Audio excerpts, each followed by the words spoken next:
I've been teaching yoga for over 28 years. I started because I have a ruptured disc in my neck from an auto accident. And I chose not to have surgery, but to strengthen muscles and to find the means to release and lengthen other muscles. So I teach with an alignment-based approach. And what does that mean to you?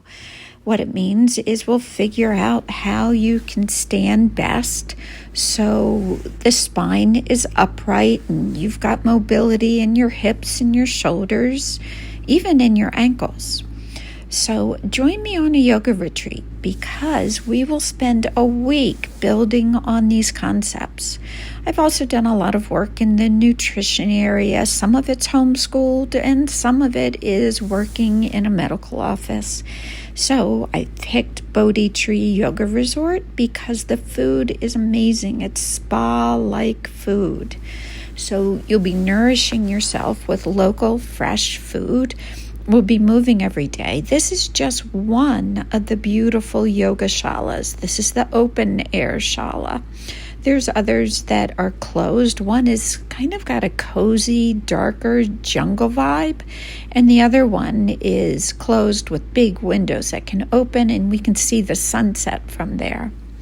I do like to integrate the sunset into every single night. So we'll either practice our second class, which is always restorative or yin, or maybe it's more focused just on body mobility, like doing a yoga class all seated or on your back. Then we can enjoy the sunset at the beach, or we'll watch it from the Oceana Shala, where we might also incorporate a little meditation. So why do I keep coming back to Bodhi Tree Yoga Resort year after year after year? Well, when I first found the resort, I walked in and thought, this is perfect.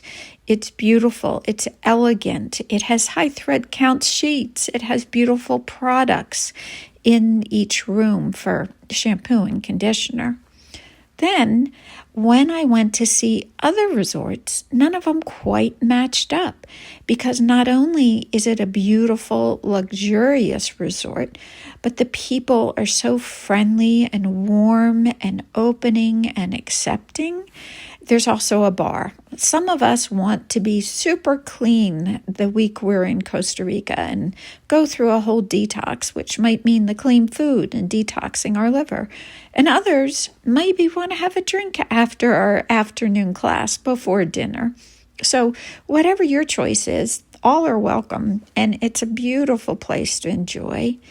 I often have couples come, and a lot of times the men are saying, I'm coming because she made me, and they don't want to do yoga. But then all I do is say, just come to one class.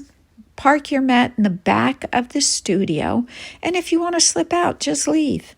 I've never had one leave. They always stay and enjoy. So then these men become, air quotes, yogis. I don't really like to say we're yogis because I like to feel like it's more a focus on the body and how it can move mechanically and how it can function. So you can see some poses we'll do on the ground so you can really understand what the work would be like standing. It's all about how the body moves and how we function, especially as we age. So speaking of age, sometimes I had a 14-year-old once, and there might be an occasional 30-year-old. But most of the population's typically between 40 and 70. So please don't feel like you shouldn't come if you're 14 or you shouldn't come if you're over 70, because I teach in a way that everyone can benefit, and I always give modifications and ways to adjust. The morning class is always a little bit more athletic and engaging, and then the afternoon class, I don't want to say they're all restorative. Some are restorative, some are yin-like, where we'll hold a pose for longer, and others will focus on how the body moves, how the body functions. And then I might even have a surprise teacher this February, and he will be sharing everything that he knows, and I'll be assisting. I also like to have a little surprise for everybody, and I'm working on that now. It's a non-yoga class, but I think it'll be fun because there's lots of different ways that the group bonds. So everybody comes at the beginning and it feels a little bit like I'm not sure what I've gotten into. Some people are coming back for their fourth or fifth time and they just ease right into it.